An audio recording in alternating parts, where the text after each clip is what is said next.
que o melhor piloto do mundo bateu de um modo tão repentino e horrível? Mauro Forghieri foi um dos investigadores especialistas. Na minha opinião, o acidente foi causado pela decisão do Senna de que havia alguma coisa errada com a direção. Porque a direção se mexia demais. A Williams F-16 de Senna estava carregando uma câmera em miniatura localizada aqui, bem atrás e à esquerda da cabeça do piloto. Ela era capaz de ver a frente do carro e alguns detalhes dentro dele, como este botão amarelo, pequeno e brilhante, adaptado à direção. À medida que a direção se move, o piloto se move com ela, permitindo que um computador mapeie com precisão cada momento do movimento da direção. Parece que esse botão se move de um modo inesperado quando Senna perde o controle. Ao se aproximar da Tamborello, ele vira para a esquerda, jogando o carro no vértice da curva, pegando a linha mais rápida da curva. Esta reconstituição mostra que a direção se move significativamente, não só em seu ponto central, como seria normal, mas verticalmente também. Foi esse movimento que levou à teoria de que a coluna da direção teria quebrado. Ele percebeu que tinha alguma coisa errada acontecendo. Então ele decidiu parar o carro.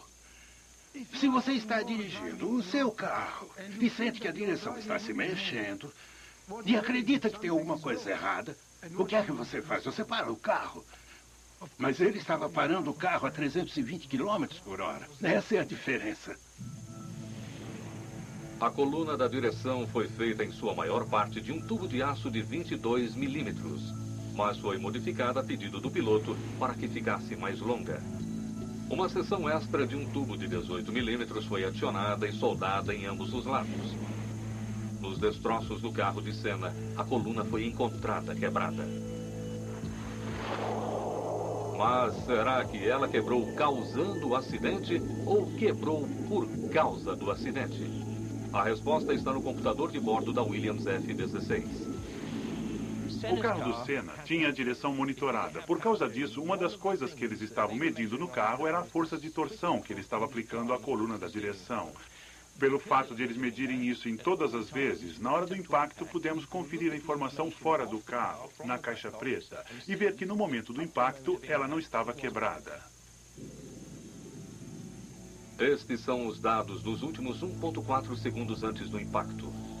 Os números em verde se referem à quantidade de força de torção que a coluna estava tendo.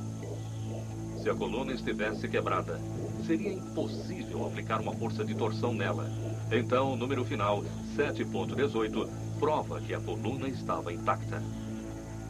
Então, por que a direção do Senna parece se mover para cima e para baixo dentro do carro?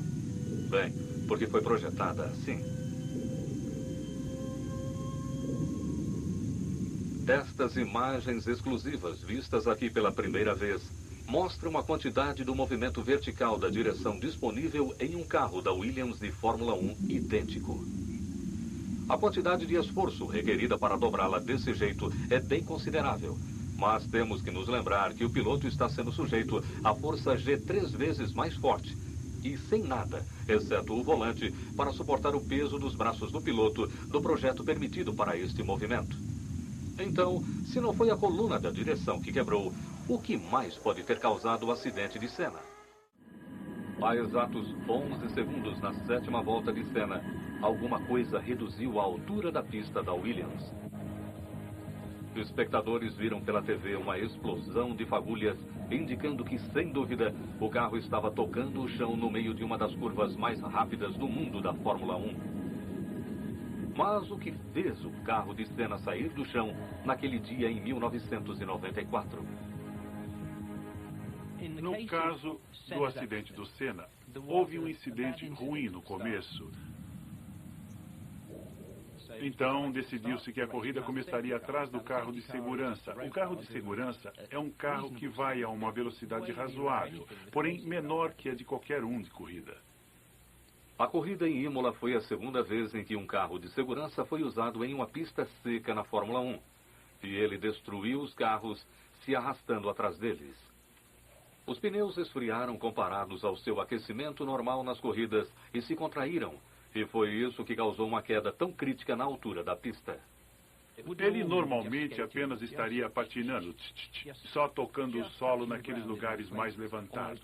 É claro que com a pressão dos pneus para baixo, talvez de 25%, o movimento dos pneus era de mais ou menos 4 ou 5 milímetros. E quando o calço, que é metálico, atingiu o solo, em vez de ter uma grande aderência, que a borracha dos pneus nas corridas tem, quando são apontados na direção correta pelo motorista, foi como se fosse um esqui.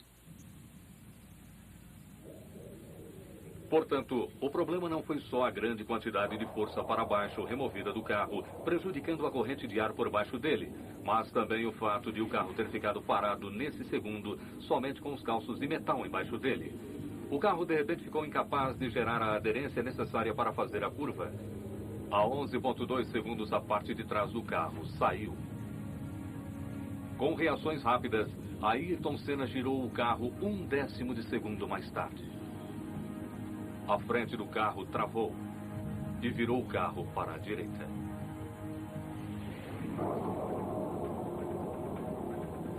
O computador registrou que o freio estava apertado.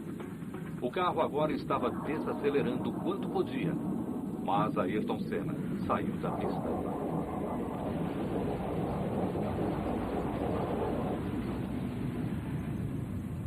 No final, a parte realmente trágica sobre o acidente de Ayrton Senna, que se não fosse por um detalhe, ele teria conseguido pular do carro, voltar para o carro reserva e recomeçar. Esse detalhe foi que quando seu carro bateu no muro, a roda da frente ficou presa entre o muro e o chassi, enquanto a suspensão quebrava e o carro ia raspando contra o muro. A direção presa simplesmente saltou no momento errado e atingiu ele na cabeça. Se não fosse por isso, não teria se ferido. Senna morreu 4 horas depois de chegar ao hospital. Em seu retorno ao Brasil, deram-lhe um enterro de acordo com sua posição de herói nacional. Os fãs se amontoaram para prestar sua homenagem e seu país declarou 3 dias de luto oficial.